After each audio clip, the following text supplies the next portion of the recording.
Good afternoon అండి. నేను doctor Rahul Narayana మద్ది, medical oncologist, Karimnagar నుంచి. మనం అంతకుముందే 5 ఎపిసోడ్స్ చేశాము. అందులో జనరల్ టాపిక్స్ కొన్ని మాట్లాడుకున్నాం. స్టార్టింగ్లో క్యాన్సర్ ఎలా వస్తుంది, తర్వాత మనం బ్లడ్ క్యాన్సర్స్ గురించి మాట్లాడుకున్నాం, తర్వాత బ్రెస్ట్ క్యాన్సర్ గురించి చాలా డెప్త్లో వెళ్ళి మాట్లాడుకున్నాం. సో ఇవాళ ఇవన్నీ కాకుండా ఇంకొక క్యాన్సర్ గురించి మాట్లాడుకుందాం, అదే లంగ్ క్యాన్సర్. మరి లంగ్ క్యాన్సర్ ఎందుకు చూస్ చేసుకున్నామనంటే one of the most frequent cancers which we encounter. ఇవాళ రేపు స్మోకింగ్ అనేది చాలా పెరిగిపోయింది కాబట్టి లంగ్ క్యాన్సర్ అనేది చాలా ఎక్కువ వస్తుంది మన దేశంలో. అంతకుముందు వెస్ట్లో ఉన్నంత ఇండియాలో లేకుండే. వేరే కంట్రీస్లో వెస్టర్న్ కంట్రీస్లో ఉన్నంత ఫ్రీక్వెంట్గా ఇండియాలో లంగ్ క్యాన్సర్ లేకుండే. కాకపోతే గత లాస్ట్ 10, 15, 20 సంవత్సరాల నుంచి ఇండియాలో కూడా స్మోకింగ్ ఫ్రీక్వెన్సీ పెరిగింది కాబట్టి రూరల్ ఏరియాస్లో, అర్బన్ ఏరియాస్లో స్మోకింగ్ పెరిగినందుకు లంగ్ క్యాన్సర్ కూడా ఇండియాలో పెరిగింది. మనం జనరల్గా ఫ్రీక్వెన్సీ చూసినాం అనుకోండి, మనం లాస్ట్ టైం మనం ఒకసారి డిస్కస్ చేసినాం, ఆడవాళ్ళల్లో గర్భసంచి క్యాన్సర్ ఇండియాలో ఎక్కువ వస్తుంటుంది. Second most common is breast cancer. మగవాళ్ళలో చూస్తే హెడ్ అండ్ నెక్ క్యాన్సర్, నోరు మరియు గొంతు, నాలిక, గొంతు వెనుక భాగం, నోరు వెనుక భాగం, గొంతు, థైరాయిడ్, ఇవన్నీ కూడా టుగెదర్ లెక్క కడితే ఈ క్యాన్సర్స్ మోస్ట్ కామన్ క్యాన్సర్. దీనికి కూడా మోస్ట్ కామన్ రిస్క్ ఫ్యాక్టర్ అనేది స్మోకింగ్ అండి. ఈ హెడ్ అండ్ నెక్ అంటే పెదవులు కానీ, టంగ్, వెనుక భాగం, గొంతు, నోరు వెనుక భాగం, ఇవన్నీ రావడానికి కూడా smoking is the primary cause. అంతేకాకుండా ఈసోఫేగస్ అంటే ఆహారనాళం పై భాగంలో, మధ్య భాగంలో ప్రెడామినెంట్గా, కింది భాగంలో కూడా, కడుపు దాకా కూడా. సో ఈ ఏరియా అంటే ఈ నోరు, నాలిక, వెనుక భాగము, ఆహారనాళంలో 3 భాగాలు ప్లస్ కడుపులో క్యాన్సర్ రావడానికి కూడా most important risk factors smoking. అంతేకాకుండా లంగ్ క్యాన్సర్, థ్రోట్ క్యాన్సర్ అంటారు, ట్రేకియా, ఈ లంగ్స్లో, ఇవన్నిట్లో క్యాన్సర్ ఇన్సిడెన్స్ పెరగడానికి కూడా కారణం స్మోకింగ్. సో మగవాళ్ళల్లో మోస్ట్ ఫ్రీక్వెంట్ క్యాన్సర్ నోరు మరియు గొంతు క్యాన్సర్ అయితే second most important cancer is lung cancer. So ఆడవాళ్ళల్లో సర్విక్స్, బ్రెస్ట్ అనుకుంటే, మగవాళ్ళలో హెడ్ అండ్ నెక్ క్యాన్సర్ అంటే నోరు, గొంతు క్యాన్సర్ అండ్ లంగ్ క్యాన్సర్. అందుకే లంగ్ క్యాన్సర్ మనం వాళ్ళు డిస్కస్ చేయడం అనేది చాలా important. So most important risk factor ఎందువల్ల వస్తుంది లంగ్ క్యాన్సర్ అంటే స్మోకింగ్ అండి. అంటే అలా అన్నంత మాత్రాన స్మోకింగ్ చేయని వాళ్ళకి లంగ్ క్యాన్సర్ రాదా అంటే అది తప్పండి. స్మోకింగ్ చేయని వాళ్ళకు కూడా వస్తుంది. ఇంకో there is another entity called second hand smoke or passive smoking. అంటే ఇంట్లో ఉన్న వాళ్ళు బాగా స్మోక్ చేస్తుంటే పక్కకు స్మోక్ చేయని వాళ్ళకు కూడా వాళ్ళ ఆ స్మోక్ ద్వారా వీళ్ళకి వచ్చే అవకాశం ఉంటుంది. దీన్ని సెకండ్ హ్యాండ్ స్మోక్ అంటారు, లేకపోతే ప్యాసివ్ స్మోకింగ్ అంటారు. సో అసలుగా తాగేవాడికి రాకపోవచ్చు, ఈ పక్కకుండి ఉన్న వాళ్ళకి రావచ్చు. అంటే హస్బెండ్ ఎక్కువ స్మోకర్ అయితే వైఫ్కి వచ్చే అవకాశం ఉంటుంది. దీని is called second hand smoking. So ప్రైమరీగా స్మోక్ చేసే వాళ్ళకి ఎక్కువగా వస్తుంది, స్మోక్ చేయని వాళ్ళకి ఇలాంటి బ్యాడ్ లక్ ఉంటే ఇలా వస్తుంది. అసలు ఏ రిస్క్ ఫ్యాక్టర్ లేకుండా వచ్చే అవకాశాలు కూడా ఉంటాయి. సో స్మోక్ చేయని వాళ్ళకి రాదు అనుకుంటే అది తప్పండి. స్మోక్ చేయని వాళ్ళకి కూడా వస్తుంది. It is luck factor. మీకు లాస్ట్ టైం ఒకసారి అనుకున్నాం మనం, there will be 2 types of disease, bad habit cancers, bad luck cancers. So lung cancer is mostly 90% of కేసెస్లో బ్యాడ్ హ్యాబిట్ క్యాన్సర్ అండి. బ్యాడ్ లక్ క్యాన్సర్ 10%, విచ్ మన చేతిలో లేదండి. So ఇంకొకటి ఇంకా చాలా రిస్క్ ఫ్యాక్టర్స్ ఉన్నాయి. ఎన్విరాన్మెంటల్ టాక్సిన్స్ అని, ఆక్యుపేషనల్ టాక్సిన్స్, మనం వర్క్ ప్లేస్లో చేసే యాస్బెస్టాస్ అని కొన్ని టాక్సిన్స్ ఉన్నాయి. ఇవన్నీ పెద్దగా కామన్ కాదు. సో దాని గురించి డిస్కస్ చేసి మిమ్మల్ని కన్ఫ్యూజ్ చేయడం నాకు ఇష్టం లేదు. So basically smoking is the risk factor. ఇవాళ రేపు కొత్త రీసెర్చ్లో హెచ్ఐవి కూడా ఒక కారణం లంగ్ క్యాన్సర్ కూడా వస్తుంది. ఇంకా దాని రీసెర్చ్ అవసరం పడుతుంది. ఓవరాల్గా smoking is the most important cause of lung cancer. Smoking ఆపగలిగితే లంగ్ క్యాన్సర్ కూడా తగ్గిపోతుంది. మరి ఎంత ఫ్రీక్వెంట్గా స్మోక్ చేస్తూ వస్తుంది, ఎంత చేసినా స్మోకింగ్ అనేది risk factor as the time increases. అంటే రీసెర్చ్లో ఏం రాస్తుందంటే ఒక ప్యాక్ సిగరెట్స్ అంటే 20 సిగరెట్స్, ఇండియన్ మార్కెట్ లాగా 10 సిగరెట్స్ కాదండి, ఒక 20 సిగరెట్స్ పర్ డే ఒక 30 to 40 years కంటిన్యూస్గా స్మోక్ చేశారనుకోండి, స్మోక్ చేయని వీళ్ళకు 20 times ఫ్రీక్వెన్సీ పెరిగినట్టు, రఫ్గా, as simple as that. So రోజు ఒక 20 సిగరెట్లు ఒక 40 ఏళ్ళు తాగారనుకోండి, ఈజీగా తాగిన వాళ్ళకి 20 times డిఫరెన్స్ ఉంటుంది. That is the risk of smoking. అంటే మీకు అర్థం కావడానికి ఇలా ఒక ఎగ్జాంపుల్ ఇవ్వడం. మరి ఆపేస్తే తగ్గుతుందా అంటే ఖచ్చితంగా తగ్గుతుంది. బట్ నార్మల్ పర్సన్కి ఉన్న రిస్క్ అంటే 20% నుంచి 20 times పెరిగిన ఫ్రీక్వెన్సీ కంటే నార్మల్కి రావడం అనేది ఆల్మోస్ట్ ఇంపాసిబుల్. బట్ సిగ్నిఫికెంట్గా రిస్క్ అనేది తగ్గిపోతుంది ఆపేస్తే. అండ్ దట్ టు 30 years లోపల, మనిషి ఏజ్ 30 years క్రాస్ కాకముందే తగ్గిస్తే రిజల్ట్స్ ఇంకా బాగుంటాయి. అంటే బేసికలీ 30 years ఎందుకంటారంటే అంతకుముందు ఊహ తెలిసినప్పుడు స్మోకింగ్ అంటే 10-15 yearsకి స్టార్ట్ చేస్తారు చాలామంది, 15 years స్టార్ట్ చేస్తారు. సో 15 years స్మోకింగ్ హిస్టరీ అంటే తొందరగా ఆపేస్తే తగ్గిపోతుంది. 40 yearsకి 50 years ఆపేశారనుకోండి, 25-30 years ఆల్రెడీ స్మోక్ చేసి ఉంటారు. సో దట్ ఈస్ అన్ ఫ్యూచర్లో లంగ్ క్యాన్సర్ రావడానికి ఈ రిస్క్ సరిపోతుంది అనమాట. సో ఎంత ఎర్లీగా లైఫ్లో ఎంత ఎర్లీగా స్మోకింగ్ ఆపేస్తే ఫ్యూచర్లో లంగ్ క్యాన్సర్ అంత తగ్గే అవకాశం ఉంటుంది అనమాట. సో ఓవరాల్గా 0%కి రాదు, రిస్క్ ఉంటుంది. స్మోక్ చేయని వాళ్ళకి, ఎప్పుడో ఒకసారి చేసిన వాళ్ళకి రిస్క్ ఖచ్చితంగా ఉంటుంది. బట్ ఖచ్చితంగా ఇంకా స్మోక్ చేస్తున్న వాళ్ళకంటే మాత్రం తగ్గుతుంది. So that is the importance of smoking. So smoking అని ఒక కారణం తీసుకుంటే, కారణాల్లో ఇదే ప్రెడామినెంట్ కాజ్ కాబట్టి తీసి పక్కకు పెట్టేస్తే, నెక్స్ట్ ఎలా ప్రజెంట్ అవుతారు, ఎలా వస్తారు మా దగ్గరికి, ఏం లక్షణాలతో వస్తారు. సో జనరల్గా లంగ్ క్యాన్సర్ తో సఫర్ అవుతున్న పేషెంట్స్కి టీబీతో సఫర్ అవుతున్న పేషెంట్స్కి పెద్దగా డిఫరెన్స్ ఉండదండి. ఎందుకంటే రెండు క్రానిక్ డిసీజెస్. క్రానిక్ డిసీజ్ అంటే స్లోగా రోజుకింత పెరుగుకుంటూ స్లోగా ప్రోగ్రెస్ అయ్యే జబ్బుని క్రానిక్ డిసీజ్. టీబీ కానీ లంగ్ క్యాన్సర్ రెండింటికి సిమ్టమ్స్ అంటే లక్షణాలు మా దగ్గరకు వచ్చే పేషెంట్ ఎలా వస్తారు మా దగ్గరికి అనేది సేమ్ ఉంటాయండి. First important thing cough. దగ్గు అనేది ప్రెడామినెంట్ సిమ్టమ్. దగ్గు లేకుండా లంగ్ క్యాన్సర్ చాలా చాలా తక్కువ. దగ్గు అనేది ప్రెడామినెంట్ సిమ్టమ్. అండ్ దమ్ము రావడం, ఆయాసం, కొద్ది దూరం నడిస్తేనే దమ్ము వస్తుందని చెప్తారు. కూర్చున్న దమ్ము, నిల్చున్న దమ్ము, ఏదైనా పని చేస్తే దమ్ము రావడము. సో దగ్గు, దమ్ము, కొంతమందికి చెస్ట్ పెయిన్. సో లోపల జబ్బు అనేది పెరుగుతున్న కొద్దీ ఛాతికి దాకుతున్నా, లోపల నుంచి ఛాతికి దాకుతున్న వెన్నుపూసలకు పెరుగుతున్నా కూడా చెస్ట్ పెయిన్ వస్తుంది. అండ్ రక్తం పడడం, కొంతమందికి దగ్గితే రక్తం రావడము. ఈ 4 మెయిన్ సిమ్టమ్స్ అయితే వెయిట్ లాస్ లేని క్యాన్సర్ అనేది చాలా రేర్ అండి. ఖచ్చితంగా అందరిట్లో వెయిట్ లాస్ ఉంటుంది. సో వెయిట్ లాస్ ఉండడము, ఆకలి ఉండకపోవడం, ఆకలి పూర్తిగా చచ్చిపోతుంది. అండ్ టేస్ట్ ఉండదు. చాలామంది చూస్తే తినబుద్ధి కావట్లేదు, నాకు వాంతి వచ్చినట్టు అనిపిస్తుంది అని అంటారు. ఇవన్నీ కూడా most common symptoms. So cough, దగ్గు రావడము, దమ్ము రావడము, రక్తం పడడము, అండ్ లాస్ ఆఫ్ వెయిట్, బరువు తగ్గడము, ఆకలి తగ్గడము, టేస్ట్ లేకుండా ఉండడం, ఛాతి నొప్పి, ఇవన్నీ కూడా important presenting symptoms of lung cancer. ఇవి కాకుండా ఇంకా లోపల లంగ్ క్యాన్సర్ పెరిగిందనుకోండి, బోన్స్కి పాకితే బోన్ పెయిన్స్ వస్తూ ఉంటాయి. ఎస్పెషల్లీ పడుకుంటే, ఎస్పెషల్లీ బ్యాక్ వెన్నుపూసకి ఎక్కువ స్ప్రెడ్ అవుతూ ఉంటుంది.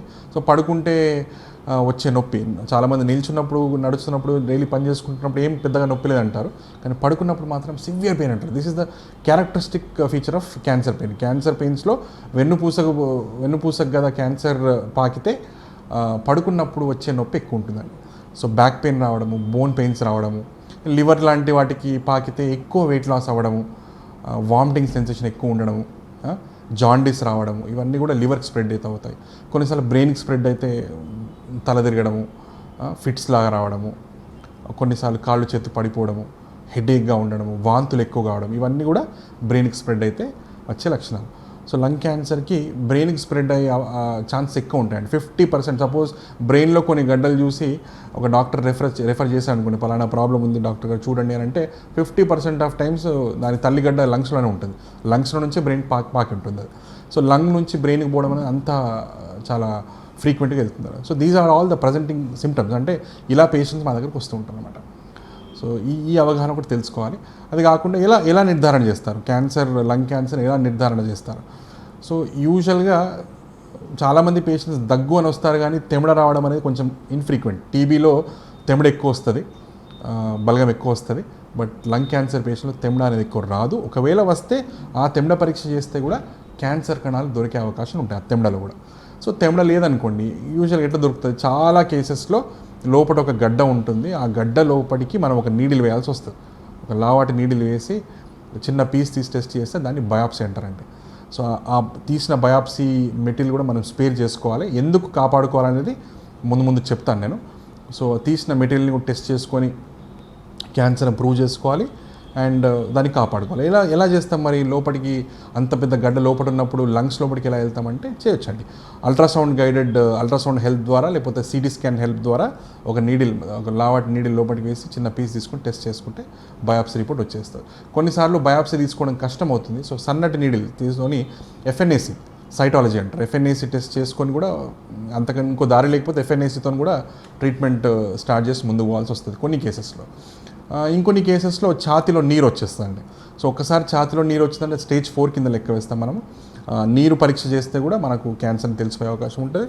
ఛాతీలో అంటే ఊపిరితిత్తుల చుట్టూ నీరే కాకుండా గుండె చుట్టూ కూడా నీరు వచ్చే అవకాశం ఉంటుంది. వీటిలో నుంచి టెస్ట్ చేసుకుంటే కూడా మనకు క్యాన్సర్ అని తెలిసే అవకాశం ఉంటుంది. సో ఇవన్నీ కూడా ఎలా టెస్ట్ చేస్తాం లంగ్ క్యాన్సర్ అనే పద్ధతులు. సో మనకు ఒక నిర్ధారణ వచ్చిన తర్వాత నెక్స్ట్ చేయాల్సింది ఏంటండి, అంతకుముందు మనం తెలుసుకున్నాం బ్రెస్ట్ క్యాన్సర్లో కూడా ఇదే సీక్వెన్స్లో మనం నేర్చుకున్నాం. సో లంగ్ క్యాన్సర్ నిర్ధారణ అయిన తర్వాత ఎలా స్టేజింగ్ చేస్తాం. మీకు లాస్ట్ టైం మనం అనుకున్నాం స్టేజింగ్కి మోస్ట్ ఇంపార్టెంట్ ఇవాళ రేపు హైటెక్ స్కాన్స్ వస్తున్నాయి. పెట్ సిటీ స్కాన్ ఒకటి ఉంటుందండి. పెట్ సిటీ స్కాన్ చేస్తే పైనుంచి కింద దాకా చేస్తే ఎక్కడెక్కడ క్యాన్సర్ ఉంది, తల్లిగడ్డ ఎక్కడ ఉంది, అది ఇంకెక్కడెక్కడ పిల్లల్ని పెట్టింది, ఇంకెక్కడికైనా స్ప్రెడ్ అయిందా, ఒకే చోటు ఉందా, దాని చుట్టూ స్ప్రెడ్ అయిపోయిందా, ఛాతీ చుట్టూ నీరేమన్నా వచ్చిందా, లివర్కి స్ప్రెడ్ అయిందా, బ్రెయిన్కి స్ప్రెడ్ అయిందా, బోన్స్కి స్ప్రెడ్ అయిందా, ఇవన్నీ కూడా ఒక స్కాన్లో పెట్ సిటీ స్కాన్లో మొత్తం బయటపడే అవకాశాలు ఉంటాయన్నమాట. సో పెట్ సిటీ స్కాన్ చేసుకొని వాళ్ళకు సిటీ స్కాన్తో స్టేజ్ ఈ పలానా స్టేజ్లో సిటీ స్కాన్లో కూడా చెప్పుకోవచ్చు, లేదంటే పెట్ సిటీకి చేసుకోగలిగిన వాళ్ళు పెట్ సిటీలో కూడా తెలిసిపోతుంది. సో ఇవన్నీ స్టేజింగ్. సో స్టేజింగ్ కూడా తెలుసుకున్నాం. స్టేజ్ 1, 2, 3, 4 అయినాయి. మరి ఒక్కొక్క స్టేజ్లో ఎలా ఉంటుంది ట్రీట్మెంట్?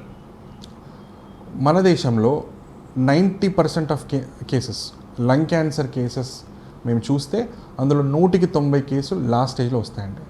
దీనికి ఎవరు కారణం కాదు, దీనికి ఎవరు ఫ్యామిలీ మెంబర్స్ మేము కొంచెం ముందుగా జబ్బుని దొరకబడితే బాగుండేమో, జబ్బు నిర్ధారణ ముందుగా జరిగితే బాగుండేమో, కాపాడుకునే వాళ్ళము అందరూ అంటూ ఉంటారు. కానీ ఇంపాసిబుల్ అండి. సో లోపల జబ్బు పెరిగి ఇంత దూరం వచ్చే వరకు కనబడకుండా ఉండడం అనేది కామన్ లంగ్ క్యాన్సర్లో. వేరే జబ్బుల్లో తొందరగా తెలుసుకునే అవకాశాలు ఎక్కువ ఉంటాయి. వేరే జబ్బుల్లో 60% ఆఫ్ టైమ్స్ స్టేజ్ 4లో వస్తే 40% కేసెస్లో కొంచెం ముందుగా తెలుసుకునే అవకాశం ఉంటుంది, సెకండ్ స్టేజ్, థర్డ్ స్టేజ్.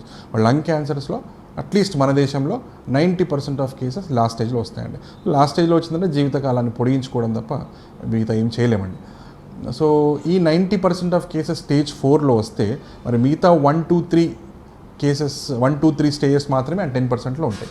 సరే ఫస్ట్ స్టేజ్లో ఉందనుకోండి, యూజువల్గా చిన్న గడ్డ ఉంటే పక్కలకి ఇంకెక్కడ కూడా వేరే గడ్డలు ఏం లేవు అని అనుకుంటే ఒక చిన్న గడ్డ ఉంటే ఆ ఏరియా లంగ్ మాత్రం తీసేయచ్చు. ఫిట్నెస్ కూడా బాగుండాలి, మనిషి కూడా ఫిట్ ఉండాలి. ఓల్డ్ ఏజ్లో చేయలేము, కొంచెం యంగ్ ఏజ్, మిడిల్ ఏజ్లోనే ఆ గడ్డ ఉంటే ఆ పార్ట్ లంగ్ లోబెక్టమీ అంటారు దాన్ని, ఆ పార్ట్ లంగ్ని తీసేయచ్చు అండి. సెకండ్ స్టేజ్లో కూడా లోబెక్టమీస్ చేసుకోవచ్చు. సెకండ్ స్టేజ్లో కూడా ఆ ఏరియా ఆ గడ్డ మనం సర్జరీ ద్వారా తీసేయగలిగితే సెకండ్ స్టేజ్లో కూడా చేసుకోవచ్చు. అవసరం పడితే కొంచెం రేడియేషన్ అవసరం పడుతుంది. సర్జరీ చేసే ముందు రేడియేషన్ ఇచ్చి కొంచెం సైజ్ ష్రింక్ చేసి సర్జరీ చేసుకోవచ్చు. మూడో స్టేజ్లో కూడా సర్జరీకి ప్లాన్ చేయొచ్చు. But most of the times మూడో స్టేజ్లో సర్జరీ, ఎర్లీ స్టేజ్లో సర్జరీ ప్లాన్ చేస్తే మళ్ళీ ఫ్యూచర్లో వచ్చే అవకాశం ఉంటుంది. సో మూడో స్టేజ్ జనరల్గా మేము ప్రిఫర్ చేసేది రేడియేషన్ అండి. సో కొంచెం కీమోథెరపీ అండ్ రేడియేషన్ రెండు కలిపిస్తే ఫ్యూచర్ బాగుంటుంది పేషెంట్కి. క్యూర్ అయిన కేసెస్ ఎన్నో ఉన్నాయి. రేడియేషన్ ఇచ్చిన తర్వాత అవసరం పడితే ముందుగా కీమోథెరపీ ఇచ్చి ష్రింక్ చేసి ఆ తర్వాత రేడియేషన్ చేసుకుంటే సరిపోతుంది. సో బేసికలీ ఫస్ట్, సెకండ్ స్టేజెస్లో సర్జరీ చేసుకోగలిగితే మూడో స్టేజ్లో chemotherapy and radiation compulsory third స్టేజ్లో. సో 1, 2, 3 స్టేజెస్ మొత్తం కలిపితే 10% కేసెస్ కూడా లేవండి. మోస్ట్ ఇంపార్టెంట్లీ 90% ఆఫ్ కేసెస్లో స్టేజ్ 4 లాస్ట్ స్టేజ్లో ఉంటారు. కాబట్టి మనం ఫ్యాక్ట్స్ మాట్లాడుకుంటే లాస్ట్ స్టేజ్లో ఉన్న వాళ్ళకి జీవితకాలాన్ని పొడిగించుకోవడం తప్ప వేరే చేయలేమండి. క్వాలిటీ ఆఫ్ లైఫ్ అంటే ఊరికి ఒక జీవోక్షేమాన్ని పెట్టి మనం లైఫ్ పొడిగించడంలో అర్థం లేదండి. క్వాలిటీ ఆఫ్ లైఫ్ ఉన్న రోజులు బాగా బతకాలి, తను అన్ని పనులు చేసుకునేటట్టు, తను బాత్రూమ్ పోయేటట్టు, తను తినేటట్టు, తన పనులు తను చేసుకునేటట్టు ఒక డిగ్నిటీ ఆఫ్ లైఫ్తో తన రెస్ట్ ఆఫ్ ద లైఫ్ గడపాలి. That is the target in stage 4. So lung క్యాన్సర్లో ఫిట్నెస్ మంచిగా ఉండి లాస్ట్ స్టేజ్లో ఉన్నా కూడా ఈజీగా మినిమం 1.5 ఇయర్ నుంచి 3.5 ఇయర్స్ దాకా కూడా కాపాడిన సన్నివేశాలు చాలా ఉన్నాయి. సో ఎస్పెషలీ ఫిట్నెస్ మంచిగా ఉన్న వాళ్ళకి అండ్ అడినోకార్సినోమా వేరియంట్స్ అంటే లంగ్ క్యాన్సర్లో రకాలు ఉంటాయి కొన్ని. అడినోకార్సినోమా చూసిన లంగ్ క్యాన్సర్స్లో 80 to 85% కేసెస్లో అడినోకార్సినోమా అని ఒక వెరైటీ ఆఫ్ లంగ్ క్యాన్సర్ ఎక్కువ ఉంటుంది. ఈ అడినోకార్సినోమా ఉన్న వాళ్ళకి రిజల్ట్స్ కొంచెం బాగుంటాయి స్క్వామస్ కార్సినోమా కంటే. ఇంకొక వేరియంట్ పేరు squamous carcinoma, squamous cell carcinoma అంటే దానికంటే కూడా అడినోకార్సినోమాలో కొంచెం రిజల్ట్స్ బాగుంటాయి. సో ఎప్పుడు స్మోక్ చేయని వాళ్ళకి, ఆడవాళ్ళకి, లంగ్స్ పూర్తిగా బాగున్న వాళ్ళకి ఈ ఒక్క క్యాన్సరే ఉంది, అంతకుముందు స్మోక్ చేసి లంగ్స్ అనేవి పాడు కాలేదు అన్న పేషెంట్స్కి రిజల్ట్స్ బాగుంటాయండి. సో అడినో కార్సినోమా ఉన్న వాళ్ళకి అండ్ ఫిట్నెస్ బాగున్న వాళ్ళకి రిజల్ట్స్ బాగుంటాయి. సో 1.5 years నుంచి 3.5 కొంతమందికి 4 years దాకా కూడా కాపాడిన సన్నివేశాలు ఎన్నో ఉన్నాయి. సో ఈ 4 years, ఈ 3 years quality of life maintain చేసుకుంటూ జీవితకాలాన్ని పొడిగిస్తే అప్పుడు మనం చేసిన దానికి అర్థం ఉంటుంది. సో 90% ఆఫ్ కేసెస్లో కేస్ ఆఫ్ లంగ్ క్యాన్సర్లో స్టేజ్ 4లో ఉంటుంది కాబట్టి దీని మీద మనం కాస్త స్ట్రెస్ చేసి మాట్లాడుకుంటే సరిపోతుంది. సో అంతకుముందు నేను మీకు బయాప్సీ చేసినప్పుడు కొంచెం మెటీరియల్ కాపాడుకోవాలని చెప్పాను మీకు. సో ఆ బ్లాక్ అంటారు దాన్ని, ఆ మెటీరియల్ కాపాడుకోవడాన్ని బ్లాక్ అంటారు. ఆ బ్లాక్లో ఈ క్యాన్సర్ టిష్యూ ఉంటుంది. ఈ టిష్యూని మనం ఫర్దర్ టెస్టింగ్ పంపించాల్సి వస్తుంది. ఈ టెస్ట్ పేరు EGFR మ్యుటేషన్ అనాలిసిస్ అంటారు. పెద్దగా గుర్తుపెట్టుకోవాల్సిన మ్యుటేషన్ అనాలిసిస్. సో ఈ మ్యుటేషన్ అంటే మన బాడీలో ఉన్న కణాలలో ఒక చిన్న చేంజ్, అన్ఎక్స్పెక్టెడ్ చేంజ్ ఒకటి జరిగితే ఈ క్యాన్సర్ వచ్చే అవకాశం ఉంటుంది. సో దీన్ని డ్రైవర్ మ్యుటేషన్ అంటారు. అంటే ఈ మ్యుటేషన్, ఈ చేంజ్ వల్లనే ఈ పేషెంట్కి పలానా క్యాన్సర్ వచ్చింది అన్నదాన్ని ఈ మ్యుటేషన్ అంటారు. సో ఈ EGFR మ్యుటేషన్ అనేది కొన్ని కేసెస్లో లంగ్ క్యాన్సర్ కేసెస్లో వస్తుంటుంది. ఎవరికి వస్తుంది EGFR మ్యుటేషన్ అంటే ఆడవాళ్ళకి ఎక్కువ, స్మోక్ చేయని వాళ్ళకి, ఎప్పుడు లైఫ్లో స్మోక్ చేయని వాళ్ళకి, ఆడవాళ్ళకి, అడినో కార్సినోమా ఇప్పుడు మనం అనుకున్న వేరియంట్స్లో ఒక వెరైటీ 85% ఆఫ్ కేసెస్లో ఈ అడినో కార్సినోమా వేరియంట్స్లో, బ్రాంకో అల్వియోలర్ కార్సినోమా అని ఒక వేరియంట్లో, ప్లస్ ఏషియన్ ఒరిజిన్ అంటే మన సైడ్ ఇండియా, చైనా, ఈ సౌత్ ఈస్ట్ కంట్రీస్, ఏషియన్ కంట్రీస్లో మనకు ఎక్కువగా ఈ EGFR మ్యుటేషన్ వస్తుంటుంది. సో మన ఏరియా ఇండియన్స్కి ఎక్కువ, స్మోకర్స్ కాని వాళ్ళకి, నాన్ స్మోకర్స్కి, ఆడవాళ్ళకి, అడినో కార్సినోమా ఈ జబ్బులు ఉన్న వాళ్ళకి ఈ EGFR మ్యుటేషన్ అనేది పాజిటివ్ వచ్చే అవకాశం ఉంటుంది. సో మనం సేవ్ చేసుకున్న టిష్యూని EGFR టెస్టింగ్కి పంపిస్తే అది పాజిటివ్ వస్తే దానికి ఒక స్పెషల్ ట్రీట్మెంట్ ఉంటుందండి. ఆ స్పెషల్ ట్రీట్మెంట్ ఏంటి అని అంటే రెగ్యులర్గా వేరే క్యాన్సర్లో తీసుకునే కీమోథెరపీ, IV డ్రగ్ కీమోథెరపీ కాకుండా కొన్ని ట్యాబ్లెట్స్ దొరుకుతాయండి. రిజల్ట్స్ కూడా ట్యాబ్లెట్స్, ఈ మ్యుటేషన్ అనేది పాజిటివ్ ఉంటే ఆ ట్యాబ్లెట్స్ తీసుకుంటే ఇంజెక్షన్ తీసుకున్న దానికంటే ట్యాబ్లెట్స్తో రిజల్ట్ చాలా బాగుంటుంది. మరి ఎంత % కేసెస్లో పాజిటివ్ వచ్చే ఛాన్స్ ఉంది అంటే ఆల్మోస్ట్ రీసెర్చ్లో 22 to 60%, 20 to 60% కేసెస్లో రఫ్గా డిఫరెంట్ ఏరియాస్లో డిఫరెంట్ స్టడీస్లో కొంతమంది 30 అన్నారు, 40 అన్నారు. సో 20 to 60% ఆఫ్ కేసెస్, రఫ్గా 50%, 45-50% ఆఫ్ కేసెస్. అంటే ఇప్పుడు నేను చెప్పిన ఆడవాళ్ళలో, స్మోక్ చేయని వాళ్ళల్లో, అడినో కార్సినోమా ఇండియన్స్ ఈ కేటగిరీలో తీసుకుంటే 50% ఆఫ్ కేసెస్లో ఈ టెస్ట్ పాజిటివ్ వచ్చే అవకాశం ఉంది. సో ఈ టెస్ట్ చేయడం అనేది చాలా ఇంపార్టెంట్. ఎందుకంటే టెస్ట్ చేస్తే పాజిటివ్ వస్తే సింపుల్గా ఈ కీమోథెరపీ సెషన్స్, ఈ హెయిర్ లాస్ ఉండడము, ఈ సైడ్ ఎఫెక్ట్స్ ఉండడం లేకుండా ఒక చిన్న ట్యాబ్లెట్, 1 tablet per day తో మొత్తం పని అయిపోతుంది. వాటిని జెఫ్టనిబ్, ఎర్లిటనిబ్, కొత్తగా అఫాటినిబ్ అని కొన్ని ట్యాబ్లెట్స్ వచ్చాయండి. ఇవన్నీ they're all magic drugs. Treatment start చేస్తే ఆల్మోస్ట్ 12-15 months, 16 months వరకు కూడా డిసీజ్ ఫ్రీ. అంటే చూస్తే వీళ్ళు పేషెంటా కాదన్న అనుమానం వస్తుంది. అంటే నార్మల్ పర్సన్కి వీళ్ళకి పెద్ద డిఫరెన్స్ కూడా అనిపించదు. సో అంత బ్రహ్మాండమైన రెస్పాన్స్ వస్తుంది EGFR పాజిటివ్ ఉంటే. సో EGFR పాజిటివ్ ఉందా లేదా చూసుకోవడము, ఉంటే పాజిటివ్ ఉంటే ఈ 3 డ్రగ్స్లో ఏదో ఒకటి స్టార్ట్ చేసుకుంటే రిజల్ట్స్ బాగుంటుంది. అఫాటినిబ్ అనే డ్రగ్ కొంచెం కాస్ట్లీ అండి, అది పెట్టుకోగలిగిన వాళ్ళు పెట్టుకుంటే బాగుంటుంది. లేదంటే ఈ జెఫ్టనిబ్, ఎర్లిటనిబ్ అనేది చాలా ఫ్రీక్వెంట్గా బయట దొరుకుతుంది, చాలా చీప్ ఆల్సో. అది తిప్పి కొడితే 2-3 వేలకు కూడా దొరుకుతుంది per month. చాలా బ్రహ్మాండ రిజల్ట్స్ ఉంటాయి. సో 14-15 months వరకు కూడా ఒక ఇంజెక్షన్ లేకుండా ట్యాబ్లెట్తోని మనం జీవితకాలాన్ని పొడిగించుకోవచ్చు. బ్రహ్మాండ రిజల్ట్ ఉంటుంది. బెస్ట్ పార్ట్ ఏంటంటే ఈ ట్యాబ్లెట్స్ అయిపోయిన తర్వాత ఇంజెక్షన్ షిఫ్ట్ కావచ్చు. అంటే ఇది నెగిటివ్ ఉన్న వాళ్ళకి ఇంజెక్షన్ ఏదైతే ముందు స్టార్టింగ్లో 15 months ముందే స్టార్ట్ చేసే వాళ్ళము, అదే ఇంజెక్షన్స్ని ఇవి పాజిటివ్ ఉంటే ఈ కోర్స్ అయిపోయిన తర్వాత, అంటే జబ్బు మళ్ళీ ఈ ట్యాబ్లెట్స్ మీద ఉండగా మళ్ళీ జబ్బు వస్తే అప్పుడు మనం ఇంజెక్షన్ స్టార్ట్ చేసుకోవచ్చు. సో మనకు ట్రీట్మెంట్ ఆప్షన్స్ అనేవి ఎక్కువ ఉంటాయండి. So Adreno carcinoma, non smokers, ఈ కేటగిరీ వాళ్లకు ఆ ట్యాబ్లెట్ పాజిటివ్ ఉంటే ట్యాబ్లెట్ వాడిన తర్వాత అన్ఫార్చునేట్గా మళ్ళీ జబ్బు ఏదో రోజు వస్తుంది ట్యాబ్లెట్ మీద కూడా. సో ఆ ట్యాబ్లెట్ తీసుకుంటున్నప్పుడు మళ్ళీ జబ్బు వస్తే ట్యాబ్లెట్ పక్కకు పెట్టేసి మళ్ళీ కొత్త ట్రీట్మెంట్, ఈ ఇంజెక్షన్స్ ఏదైతే లేని వాళ్ళకు, ఈ మ్యుటేషన్ లేని వాళ్ళకు ఇంజెక్షన్ మనం ముందే వాడుతుండే కాబట్టి ఆ ఇంజెక్షన్ ఇప్పుడు మనం వాడుకోవచ్చు. ఇది అయిపోయాక ఇంకొక ఇంజెక్షన్స్ ఉంటాయి, ఇంకా 2-3 రకాల ఇంజెక్షన్స్ ఉంటాయి.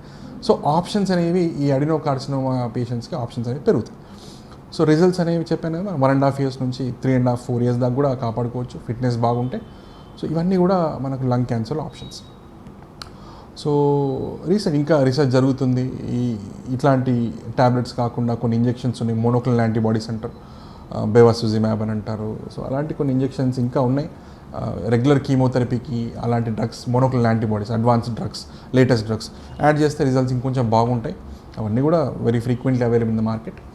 అండ్ ఇవన్నీ కాకుండా ట్రీట్మెంట్ పరంగా అక్కడికి ఆపేస్తే ఫ్యూచర్ ఎట్లా ఉంటుంది చెప్పాను ఆల్రెడీ 3.5 years వరకు కూడా కాపాడుకోవచ్చు, 3.5 years. అండ్ ఫాలోఅప్ ఎలా వస్తుంది ట్రీట్మెంట్ అయిపోయిన తర్వాత ఎవ్రీ 3 monthsకి ఒకసారి ఫాలోఅప్లో ఉండాలి. అండ్ రెగ్యులర్గా ఫాలోఅప్లో ఉంటే తొందరగా మళ్ళీ జబ్బు ఒకవేళ పెరుగుతుంటే తొందరగా మనం దాన్ని క్యాచ్ చేసి మళ్ళీ ట్రీట్మెంట్ స్టార్ట్ చేయడానికి ఛాన్స్ ఉంటుంది. రైట్. లాస్ట్ పాయింట్ ఒకటి ఏంటంటే వేరే జబ్బుల్లో స్క్రీనింగ్ అన్న మనం బ్రెస్ట్ క్యాన్సర్లో, సర్విక్స్ క్యాన్సర్లో స్క్రీనింగ్ మెథడ్స్ మనం చాలా డిస్కస్ చేసాం. అండ్ ఆ స్క్రీనింగ్ మెథడ్స్ చాలా పాపులర్, రిజల్ట్స్ బాగుంటాయి, స్క్రీనింగ్తో తొందరగా జబ్బు నిర్ధారణ చేసుకోవచ్చు అనుకున్నాం మనం. లంగ్ క్యాన్సర్లో అంత స్టాండర్డ్ స్క్రీనింగ్ అంటే తొలి దశలో జబ్బు నిర్ధారణ, లంగ్ క్యాన్సర్ జబ్బు తొలి దశలో నిర్ధారణ చేయగలిగితే అది బెస్ట్ స్క్రీనింగ్ మెథడ్ అంటారు. స్క్రీనింగ్ అంటే అలాంటి స్క్రీనింగ్ చేసేది పేషెంట్స్లో కాదండి, నార్మల్ పర్సన్లో చేస్తేనే స్క్రీనింగ్ అంటారు. సో లంగ్ క్యాన్సర్లో అంత స్టాండర్డ్ స్క్రీనింగ్ మెథడ్స్ ఏం లేవండి. రీసెర్చ్లో ఒకటి ఏం తెలియదంటే ఒక 55 to 70, 55 ఏళ్ళ నుంచి 70 ఏళ్ళ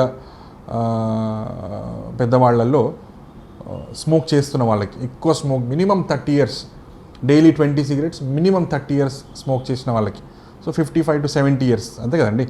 30 years స్మోక్ చేశారంటే వాళ్ళు డెఫినెట్గా 50 years పైనే ఉంటారు. సో 55 to 70 years మధ్యలో ఉన్న వాళ్ళకి, 30-40 years స్మోక్ చేసిన వాళ్ళకి మన దగ్గరకు వచ్చిన టైంలో అప్పటి నుంచి ఒక 3 సార్లు ఎవ్రీ ఇయర్ ఒక 3 సార్లు ఒక లో డోస్ కాంట్రాస్ట్ డోస్ తక్కువ ఇచ్చి సిటీ స్కాన్ చేస్తే ఇలాంటి క్యాన్సర్లు తొలి దశలో దొరికే అవకాశాలు ఎక్కువ ఉంటాయి.